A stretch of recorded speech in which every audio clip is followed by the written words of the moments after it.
Alrighty guys, it's time for the post-assembly review of the T-Rex, finally. I'm going to try and get through this as quickly as I can while providing some actually helpful information, hopefully.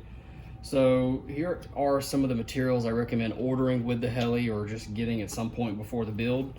The swash plate leveling tool. This thing is worth its weight in gold with getting that swash plate properly leveled. I recommend some Scotch 3M double-sided tape for the boom clamp step. I use 243 Loctite for everything. That's the best stuff in my opinion.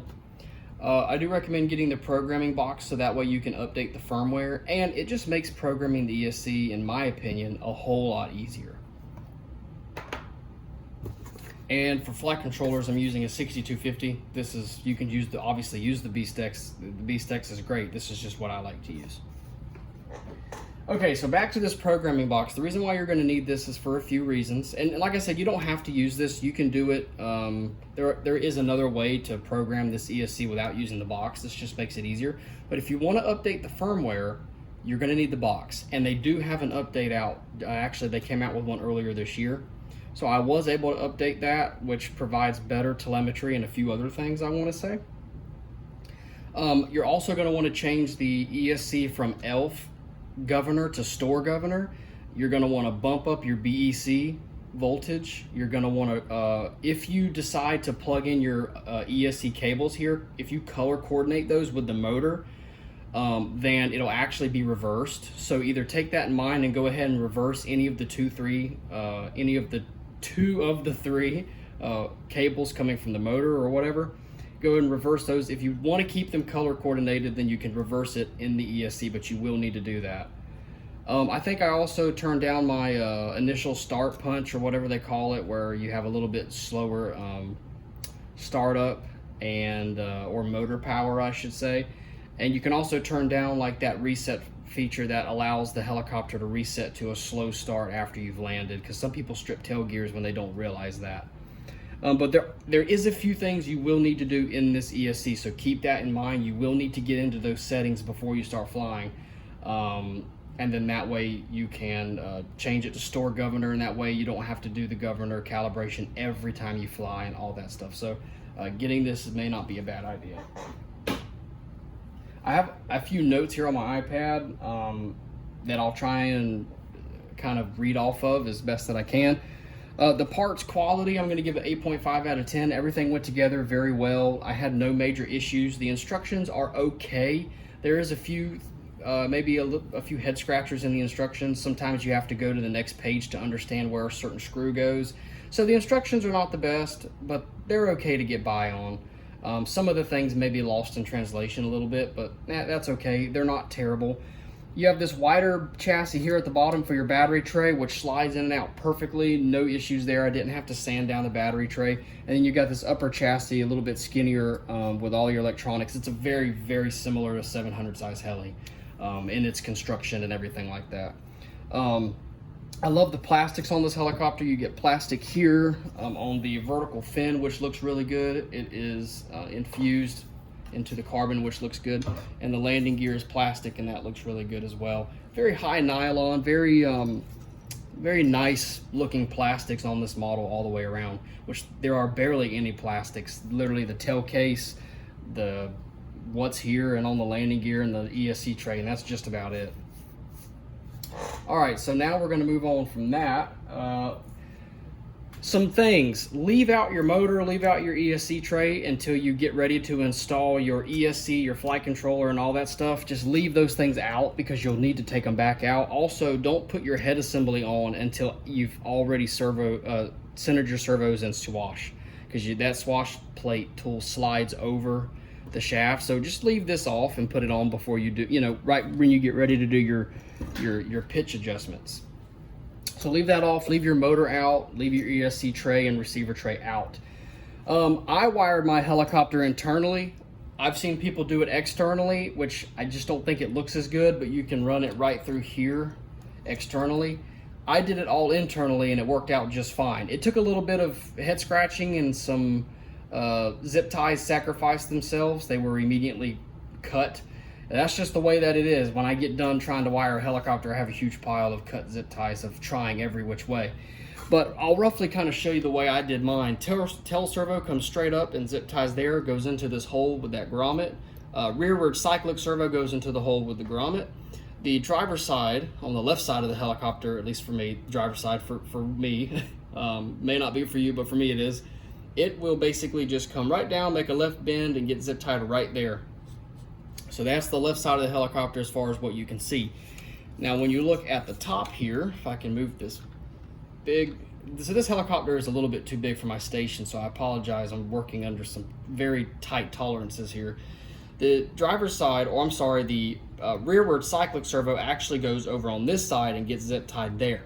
So you'll have two servo leads running down each side of the helicopter, one on top of the other like this. So 2 and 2 running that way.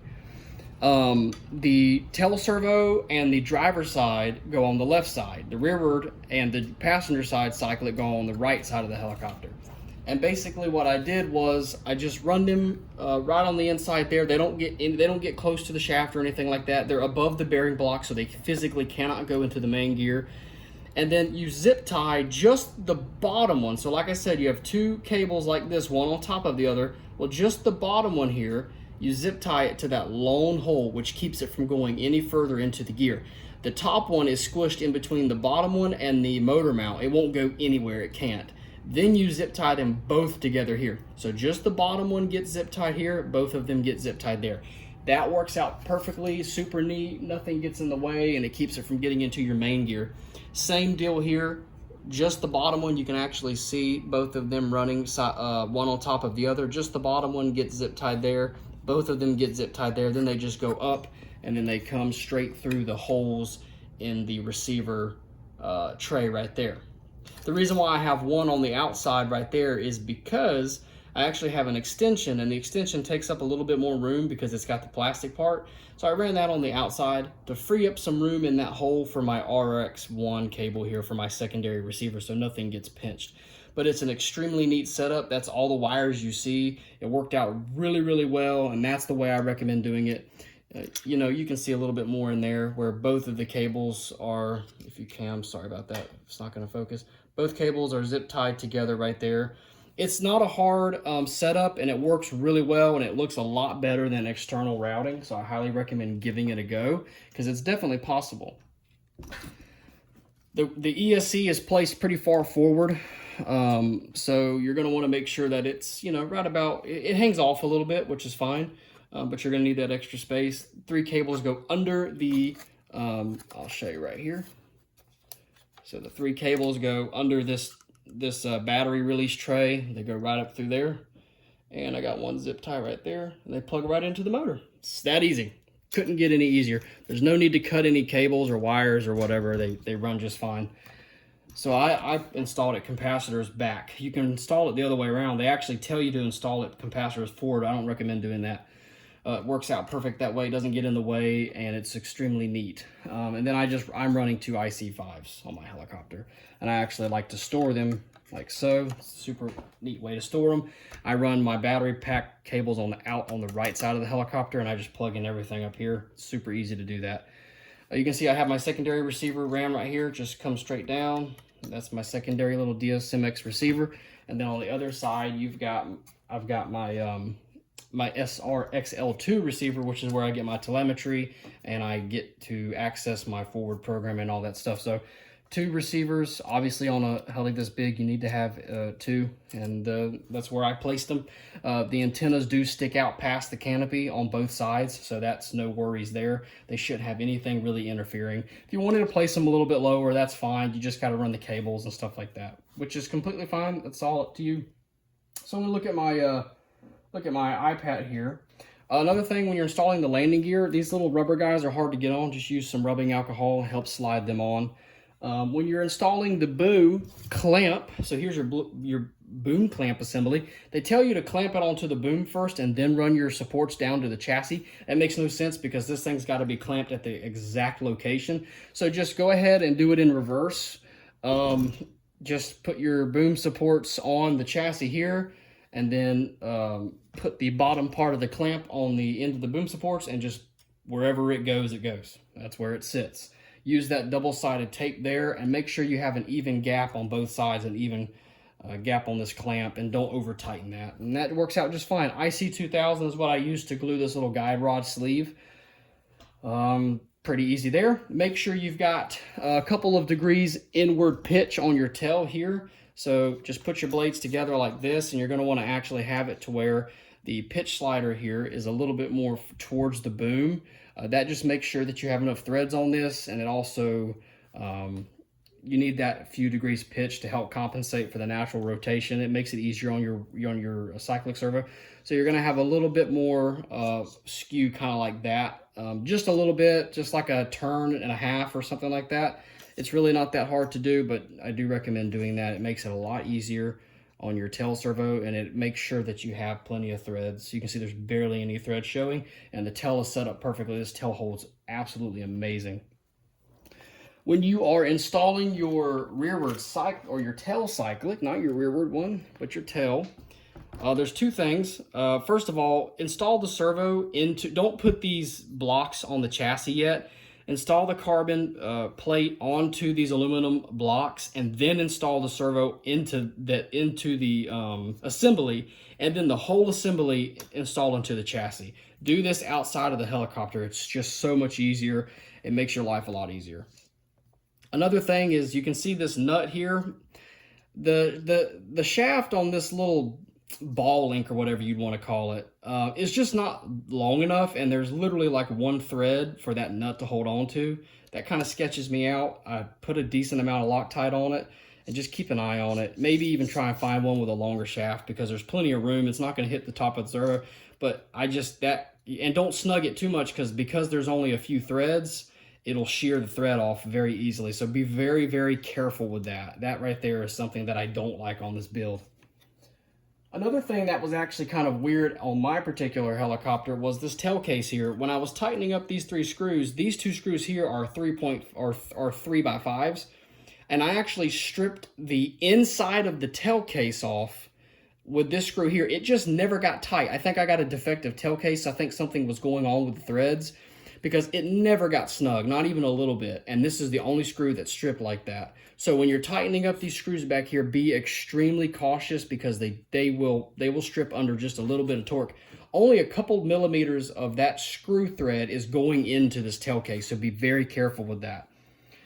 When you're assembling your torque tube, I did decide to go ahead and CA the bearing in place 6 centimeters forward from center. So you take your torque tube, you find out exactly where the middle is, and then you go 6 centimeters in front of that. 5 to 7 is what they recommend. And then I glued it with IC2000, so that way I know that the bearing would not move when I placed it, or when it is flying or anything like that. It just made it a lot more easy for me, and kind of a peace of mind thing. It was very easy to do. I just, like I said, IC2000 is what I recommend using for something like that. And then I use Tri-Flow on the rubber bearing holder to slide it in there. Perfect, super smooth flying heli, no issues there. The gears here on the tail case. So one thing to note, when you put this tail case on, it's pretty tough. You have to put it on and off a few times to kind of shave off the clear coat on the carbon. But when you do finally get it to go in order to get it to go in, you're going to be kind of tapping it. You're going to be giving it some solid hits in the back there. Well, when you do that, the torque tube actually will push this gear here out a little bit. You'll be able to push it back in. You'll hear it make a tactile click. But if it's pushed out, you'll notice that it'll mesh very, very hard with this gear here. So just take your fingers, push that thing back up against this tail case. You'll hear it click, and you'll be good to go. It just does that when you're installing the tail case, because you're having to put some force behind it. But I've had no issues with tail gears or anything like that. I did have to replace the whole tail case here. This is a brand new tail case assembly, and the reason why is because I stripped it. So here's my old tail case. I definitely don't recommend doing that. These things are expensive, and it really sucks, but it's just a weird anomaly kind of thing going on there. All right, guys, I think that's probably it. I'm looking at my list here. Another thing, when you're using the R48 compound on the bearing, the motor shaft bearing, use just a drop. That stuff is extremely strong, and you don't need a lot of it. Yeah, that's it. Everything went together very well. It's nice and smooth.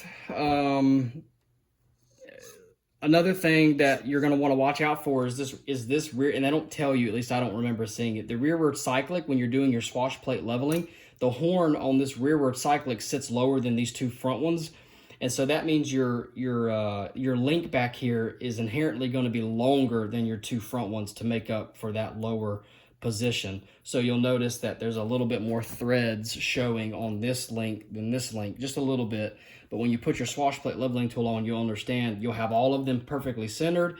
You'll have the links at the recommended location, the starting location, and then and just make sure your follower arms are level. If you want to make sure that they're at the correct length, make sure your follower arms are level up here. But you'll notice that there's that this is way too low back here, and that's because this link actually needs to be longer. So just make sure you prepare for that and lengthen that link. Super easy to do, but I don't think they mention it. Everything needs to be Loctite, of course. There were a few screws on here that were already Loctite. I think the ones in the main gear were already Loctited, and then these little screws here that hold on the bearing were already done, but everything else needs to be done. It's this extremely easy build. Just like I said, do your ESC, your flight controller, and your motor all at one time.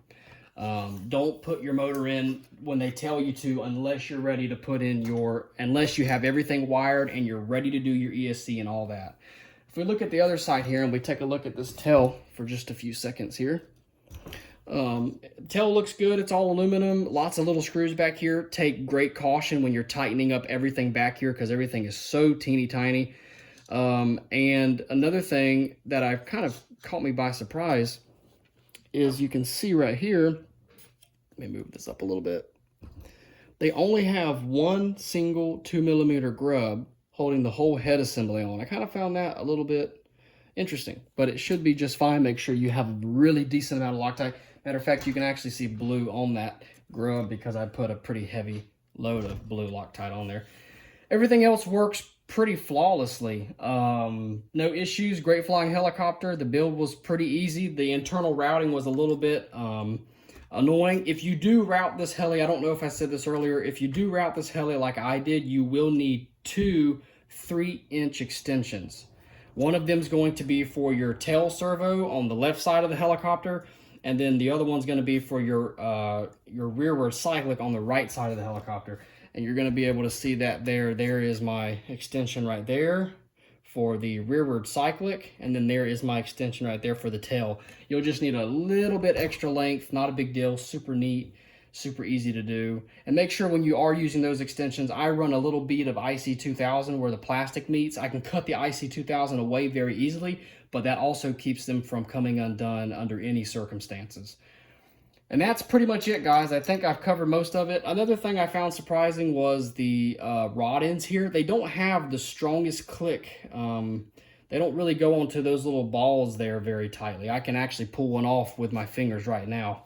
That's a little bit concerning, but I'm going to trust that Align. They've been building helis for a very long time, and I'm sure they probably don't have any issues with them coming off. But what that does allow is it allows for you to take these off and move them or replace them or something with just your bare fingers.